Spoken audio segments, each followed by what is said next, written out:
The new law allows parents to let their kids do things like go to the park without having to deal with the worry of legal consequences. Even though this game right here is not going to count for any official record, y por el frío y la nieve, todos los parques en Provo ya están cerrados hasta el marzo.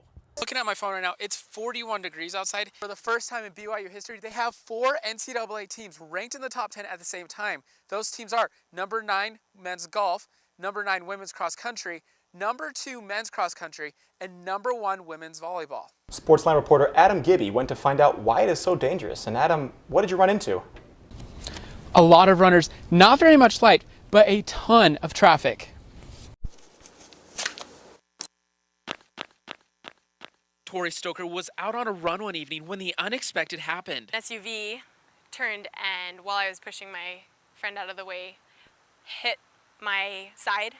I ended up with only a bruise. Tori was lucky that she was not one of the 122,000 runners who get hit by a car and are hospitalized every single year. The number one cause of this, lack of light. In fact, according to a medical study by Stanford, 80% of reported running accidents happen between 6 to 9 in the morning and in the evening hours when it's nearly dark and there's a lot of traffic.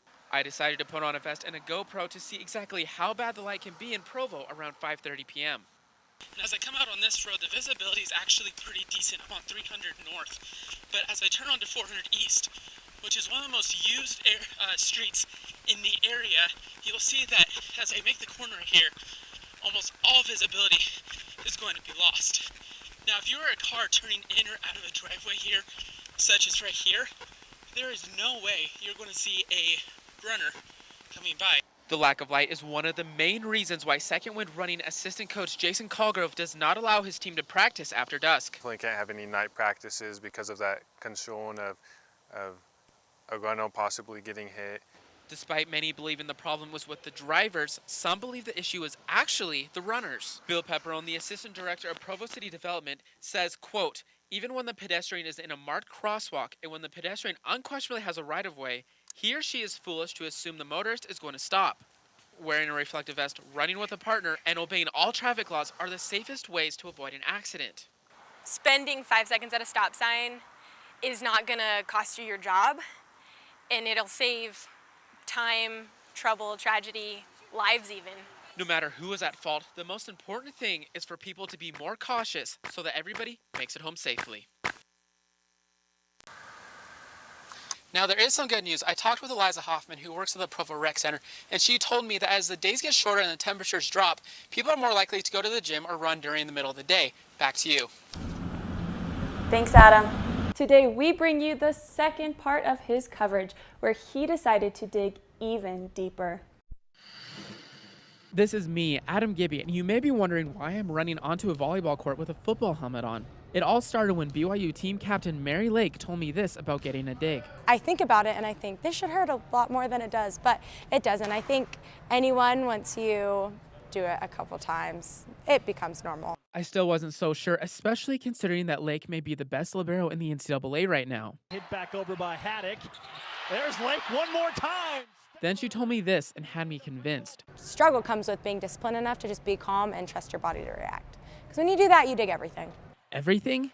At this point, I figured that if all I needed was discipline and to stay calm, I could learn how to dig. So I asked her to give me a lesson. So, first, we want our stance a little more than shoulder width apart. Okay. Want to get knees bent, forward. Nope. No. Forward. Yep. Forward and down. Down. Yep. Okay, like this. Okay. And then digging with your hands. So do you want to watch me do one? After a few examples, I felt ready to try it for myself. Which brings us back to this. After a few more failed attempts, I felt ready to try again for real. Yeah! That was nice! That was better than mine. I took two things away from this lesson with Mary Lake. The first one was not so good. My arms are absolutely just beat right now. The most important, though, is a huge respect for the game of women's volleyball. To go after spikes like that and to consistently keep them in play is absolutely incredible. But it is something that Mary Lake has done 244 times this season to help dig her team to the #1 ranking in the nation.